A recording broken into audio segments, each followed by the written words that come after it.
So ayun, naka-dual camera setup na ako. Dual camera setup. Ang gulo lang dahil madaming wire. Pero naka-wireless mic ako. Ang daming wire pero wireless mic.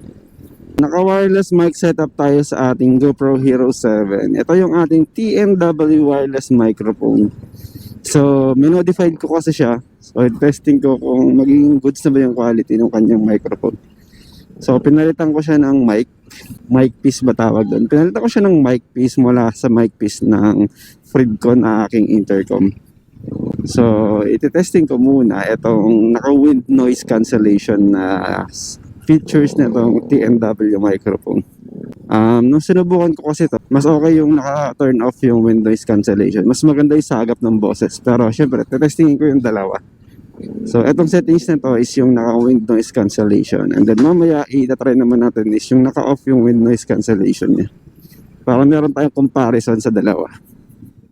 Ayan. So, ayan. Ito naman yung isang settings ng ating wireless microphone kung saan hindi tayo gagamit ngayon ng enhancement or yung walang wind noise cancellation.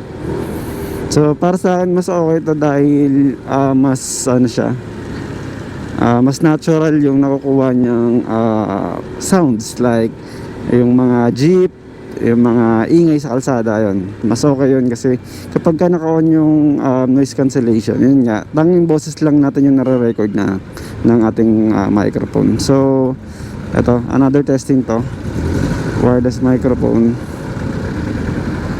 So ayun mga idols, parang okay itong ating ginawang DIY sa ating wireless microphone dahil feeling ko naging mas malinaw yung ating boses. Hindi na siya tulad nung una nating bilhin na medyo sabog yung kanyang boses kapag ginagamit natin sa ating loob ng helmet. So na-review ko na yung video and mas okay kapag naka-turn off yung noise cancellation niya. Dahil mas nasasagap niya nga yung natural na scenery, no? Mas nasasagap niya yung natural na boses na nasa paligid natin, yung ingay actually.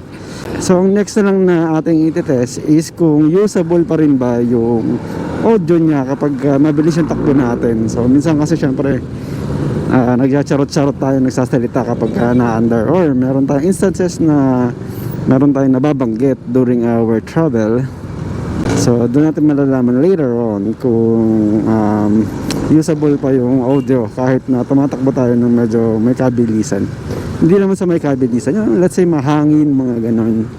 Yan, let's say ito, yan, mga 40 kilometers, 60 kilometers per hour, kung usable pa ba yung ating audio.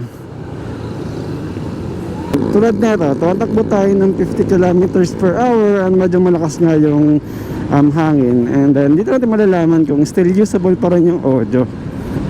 So sana all good yung ating wireless microphone. Pero mapakinabangan natin. Nakatambak lang kasi sa bahay to. Kung ginagamit, bumili ako, di ko ginagamit. Nagagamit ko naman siya sa pag-voice over.